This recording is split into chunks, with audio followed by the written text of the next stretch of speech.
And then they sent me this one, just one shoe for approval, and it fits Nash perfectly. So they told me that they're gonna send him enough to where he'll never grow out of them.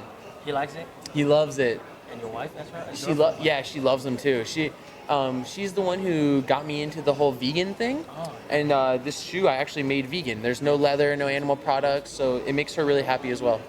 Yeah. Great. Yeah, she loves them. Yeah, let's talk about your shop. Yeah. The round 2. Cool. Right?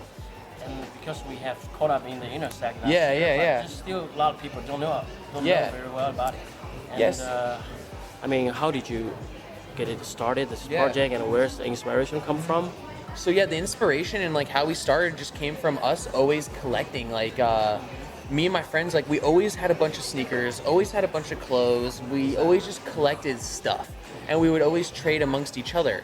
I even in high school, in high school, my locker was full of clothes and shoes because I would sell them to people. And so I would always have to get more space. So like my closet started out as where I would sell stuff. Then it was storage unit. And then we needed more space, so we did a small store. And so round 2 started, like, not because we wanted to make money, but because we always needed more space. Yeah. We always needed more space for more collection. Instead of getting a storage unit, we got a store because we could sell stuff out of it, you know? So that was really like our inspiration that went into it, was not really to make money, but it was fun. It was like a clubhouse. It was like a club for me and my friends, you know? And so that's why we did it. Together. Yeah. Friends could come in, they could buy and trade, and they could hang out, and it was like a really cool hangout. It was very cool. Yeah, very Western culture. Yeah, exactly. Yeah. Do you have even planned maybe one day, like give a pop-up store in Shanghai? I think we're gonna do a permanent store out here. Really? Yeah. Oh, that's good. Hopefully within the next like year or so, maybe. Yeah. So I'm gonna try to talk to like Edison and them from Plot and see if they can help us. Yeah, I saw your post. Yeah. In your fashion show. Yeah. I was so hyped.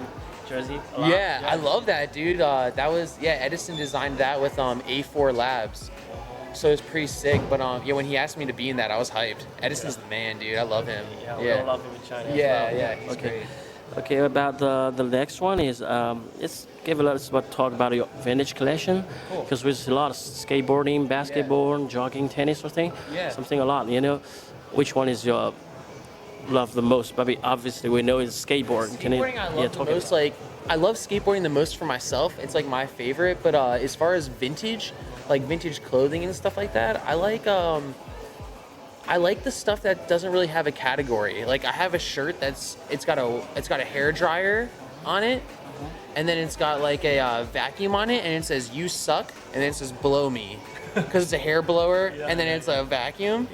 And like I like really. So we have this Chinese emoji in that. Yeah, it's very So I think it's funny. I like just like funny, quirky shirts that don't make any sense. A category I really like is art. So like mid-century, like kind of contemporary artists who have like graphics on T-shirts. Love that. Yeah.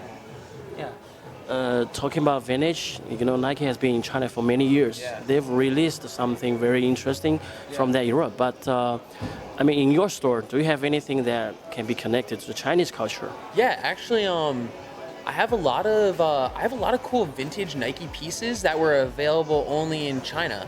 You know, from the 90s and stuff like that. And actually, I love looking through and finding like vintage Nike or you know, other brands and stuff like that, when you can tell that it was China only, because it'll have like it has a different tag, you know, it has a different Nike tag and stuff like that. So like we have a lot of things actually in our gallery that are like specific to China only. So like vintage Nike, you know, vintage you know, tour shirts and stuff like that were like specifically from China. I think that's really cool. I think that's really cool because it's cool seeing like how Nike portrayed that style differently than what they would have done in the U.S. Yeah, maybe in the future you put some Chinese factor in your work as well, right? Yeah, no. Okay. Yeah, very much. Okay, the next one is about your video, the show by the Run 2. So where's that inspiration come from, and what do you want to tell the people from that video? Yeah, so our friend who films it, his name's Graham. He's been one of my best friends like my whole life. He used to film me skateboarding when I was a kid. And so after we started round 2, I was thinking like, you know, later in life, we're going to have kids, we're going to have families, and I want to be able to show them those memories of round 2. So we started the show, not to have a show, just to have for ourselves. It was a show for us. So we hired Graham to film everything we do all day, every day. I called him one day and I was like, yo, I'm moving you to California. You're gonna film, or no, we were in Virginia, sorry. I was like, I'm moving you to Virginia. You're gonna film everything we do all day, every day, and then put it into a video for us. So then later in life, we could show it to our kids and be like, look at us having fun. And then eventually it turned into a show. So like he filmed us one day and we looked at it and we're like, this is like an episode of a TV show. Yeah, of course. And then that's why the show started. It's very lively documentary. Yeah, it's super raw. You know, like we don't script it. We don't like do anything. It's just like, boom. Badge, BGM or something. Yes. Yeah. Yeah, it's very cool. Okay, the one last question. Okay, do you have any special feeling about this year Air Max Day releasing? Anything you like the most? I honestly I've seen Air Max Day from start to finish for this year already, so I know what's coming and I love everything about it. Yeah, I honestly like one thing I can leave this off on is I am really proud to be a Nike head.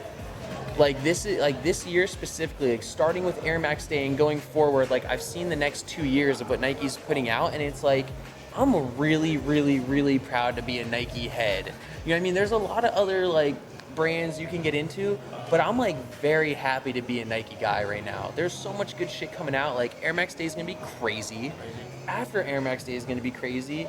Going further is going to be crazy. You know, Nike already knows what's going on in Air Max Day in 2 years. Like, it's going to be crazy. Excitement, right? It's going to be crazy, dude. So much excitement. Yeah, if you can take time to get into Nike, I would get into Nike right now. It's a fun time to be a Nike head. You know? Yeah. It's super cool. Anything you work on? What is the future? Maybe it's a secret or nothing? I have nothing in my head. I'm waiting for Nike to tell me. I'm waiting for them to be like, hey, we want you to do another shoe. Okay. We'll see what happens. Yeah, that's it. Thank you so much, and Thank you. very nice to have you here. Thank you guys. Thank you.